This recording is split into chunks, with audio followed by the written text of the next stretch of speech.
जय हिंद दोस्तों, फिर से एक नई वीडियो में आप लोगों का स्वागत है। दोस्तों हम लोग इस वीडियो में जीके जीएस के वेरी मोस्ट इंपॉर्टेंट क्वेश्चन का डिस्कशन करेंगे, जो कि एसएससी जीडी एग्जाम के लिए वेरी मोस्ट इंपॉर्टेंट क्वेश्चन होंगे। तो दोस्तों अगर चैनल को सब्सक्राइब नहीं किए तो चैनल को सब्सक्राइब कर लीजिएगा, वीडियो को लाइक शेयर जरूर कर दीजिएगा और बेल आइकन को दबाना मत भूलिएगा ताकि हर एक वीडियो आप तक पहुँच सके। चलिए दोस्तों वीडियो को स्टार्ट करते हैं। Question very most important question है। पहला क्वेश्चन है कि संविधान का कौन सा भाग नागरिकता से संबंधित है। ठीक है, क्वेश्चन क्या है कि कौन सा भाग जो है नागरिकता से संबंधित है। इसका सही आंसर हो जाएगा भाग 2, ऑप्शन नंबर ए इसका सही आंसर हो जाएगा।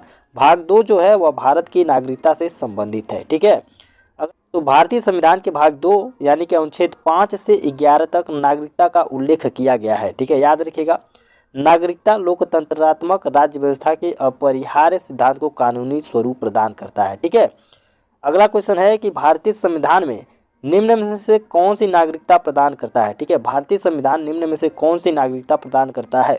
ऑप्शन ए है दोहरी नागरिकता, ऑप्शन बी है एकल नागरिकता, ऑप्शन सी है उपरोक्त दोनों और ऑप्शन डी है उपरोक्त में से कोई नहीं।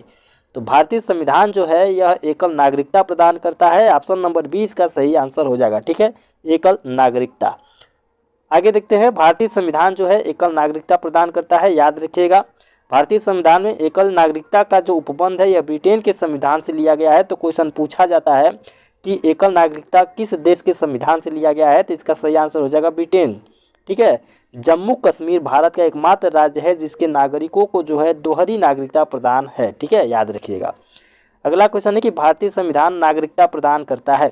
भारतीय संविधान जो है यह नागरिकता प्रदान करता है। ऑप्शन ए है जन्म के आधार पर, ऑप्शन बी है निवास के आधार पर और ऑप्शन सी है देशीयकरण के आधार पर, ऑप्शन डी है उपयुक्त सभी के आधार पर।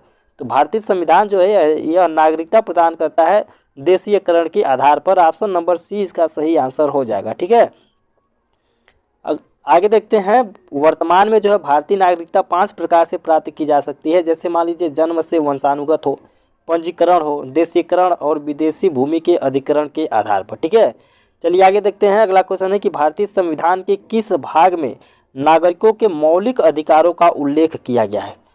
बताना है कि भारतीय संविधान के किस भाग में नागरिकों के मौलिक अधिकारों का उल्लेख किया गया है। तो आंसर हो जाएगा भाग 3 में। ऑप्शन नंबर डी इसका राइट आंसर हो जाएगा भाग 3 में। ठीक है, आगे देखते हैं, भारतीय संविधान के भाग 3 के अनुच्छेद 12 से लेकर के 35 तक मौलिक अधिकारों का उल्लेख किया गया है। इस बात को याद रखिएगा। मौलिक अधिकारों का जो प्रावधान है यह अमेरिका संविधान से लिया गया है। ये भी क्वेश्चन पूछा जाता है कि मौलिक अधिकारों का जो प्रावधान है यह किस देश के संविधान से लिया गया है, तो अमेरिका से लिया गया है। ठीक है, जो अमेरिका के अधिकार पत्र के समान है। चलिए अगला क्वेश्चन देखते हैं, निम्नलिखित में से कौन सा मूल अधिकार भारतीय संविधान में नागरिकों को नहीं प्रदान किया गया है। क्वेश्चन बताना है कि निम्नलिखित में से कौन सा मूल अधिकार है जो भारतीय संविधान में नागरिकों को नहीं प्रदान किया गया है। ऑप्शन ए है देश के किसी भी भाग में बसने का अधिकार, ऑप्शन बी है लिंग समानता का अधिकार, ऑप्शन सी है सूचना का अधिकार, ऑप्शन डी है शोषण के विरुद्ध अधिकार। तो इसका सही आंसर हो जाएगा सूचना का अधिकार। ऑप्शन नंबर सी इसका सही आंसर हो जाएगा सूचना का अधिकार। जो मूल अधिकार भारतीय संविधान में नागरिकों को नहीं दिया गया है वह सूचना का अधिकार। ठीक है, अगला क्वेश्चन है कि निम्न में से किस अनुच्छेद में समता के अधिकार का प्रावधान है। तो इसका सही आंसर हो जाएगा अनुच्छेद 14। ऑप्शन नंबर ए इसका सही आंसर हो जाएगा। अगला क्वेश्चन है कि किसने कहा था राज्य के नीति निर्देशक तत्व तो एक ऐसा चेक है जिसे सुविधा अनुसार अदा किया जा सकता है। तो ये कहे थे आप KTC। ठीक है, KT शाह कहे थे। ऑप्शन नंबर सी इसका सही आंसर हो जाएगा। अगला क्वेश्चन है कि समान नागरिकता संहिता किस राज्य में लागू है। क्वेश्चन बताना है कि समान नागरिक संहिता किस राज्य में लागू है। ऑप्शन ए है जम्मू कश्मीर, ऑप्शन बी है नागालैंड, ऑप्शन सी है गोवा, ऑप्शन डी है मिजोरम। तो समान नागरिक संहिता जो है यह गोवा राज्य में लागू है। ऑप्शन नंबर सी इसका सही आंसर हो जाएगा। ठीक है, समान नागरिक संहिता के अंतर्गत सिविल मामले जैसे विवाह, तलाक तथा उत्तराधिकार आदि के संबंध में सभी धर्मों के लिए समान कानून लागू होता है। ठीक है, तो भारत का गोवा राज्य ऐसा है जहाँ समान नागरिक संहिता लागू है। भारतीय संविधान के अनुच्छेद 44 के अंतर्गत सभी नागरिकों के लिए समान सिविल संहिता का प्रावधान है। ठीक है, याद रखिएगा। अगला क्वेश्चन है कि भारतीय संविधान के किस अनुच्छेद में समान न्याय एवं निःशुल्क विधिक सहायता का प्रावधान है। ठीक है, तो बताना है कि भारतीय संविधान के किस अनुच्छेद में जो है समान न्याय एवं निःशुल्क विधिक सहायता का प्रावधान है। तो इसका सही आंसर हो जाएगा अनुच्छेद 39 क में। ऑप्शन नंबर बी इसका सही आंसर हो जाएगा।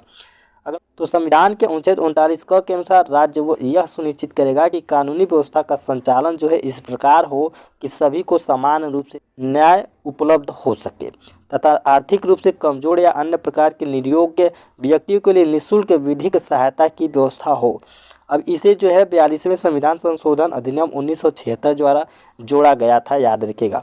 अगला क्वेश्चन है कि भारतीय संविधान के किस अनुच्छेद में राज्य को ग्राम पंचायतों के गठन का निर्देश दिया गया है? तो इसका आंसर हो जाएगा अनुच्छेद 40, ऑप्शन नंबर 20 का सही आंसर हो जाएगा। अगला क्वेश्चन है कि किस वर्ष में जनगण मन को भारत के राष्ट्रगान के रूप में अपनाया गया था? तो 1950 वर्ष 1950 में जो है जनगण मन को भारत के राष्ट्रगान के रूप में अपनाया गया था। ऑप्शन नंबर सी इसका सही आंसर हो जाएगा।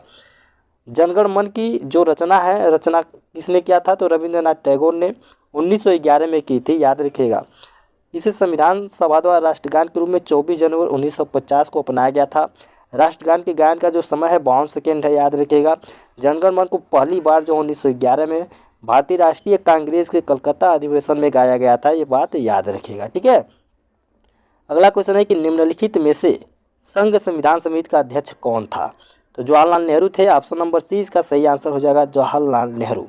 अगला क्वेश्चन है कि किस पर्वतीय स्थल को सतपुड़ा की रानी कहा जाता है? ठीक है, किस पर्वतीय स्थल को सतपुड़ा की रानी कहते हैं? तो पंचमढ़ी, ऑप्शन नंबर ए इसका सही आंसर हो जाएगा, पंचमढ़ी को। अगला क्वेश्चन है कि पेट्रोलॉजी में से किसका अध्ययन किया जाता है? ठीक है, पेट्रोलॉजी में किसका अध्ययन किया जाता है? तो चट्टान का अध्ययन किया जाता है। ऑप्शन नंबर सी इसका सही आंसर हो जाएगा। अगला क्वेश्चन है कि भारत में कौन सी नदी को खुला नाला कहा जाता है? तो भारत में कौन सी नदी को खुला नाला कहा जाता है? यमुना नदी को। ऑप्शन नंबर बी इसका सही आंसर हो जाएगा, यमुना नदी को खुला नाला कहा जाता है, ठीक है। अगला क्वेश्चन है कि विजयवाड़ा किस नदी के किनारे स्थित है? तो जो विजयवाड़ा है यह कृष्णा नदी के किनारे स्थित है। ऑप्शन नंबर 20 का राइट आंसर हो जाएगा। अगला क्वेश्चन है, इस क्वेश्चन का आंसर जो है कमेंट करके जरूर बताना है, इसका सही आंसर क्या हो जाएगा। क्वेश्चन है कि क्षेत्रफल की दृष्टि से भारत का सबसे बड़ा राज्य कौन सा है? इसका आंसर जो है कमेंट करके बताइएगा। दोस्तों ये भी बताइएगा कि ये वीडियो आपको कैसी लगी। अगर वीडियो पसंद आए तो वीडियो को लाइक कर दीजिएगा, शेयर कर दीजिएगा और चैनल को सब्सक्राइब कर लीजिएगा। जय हिंद, जय भारत।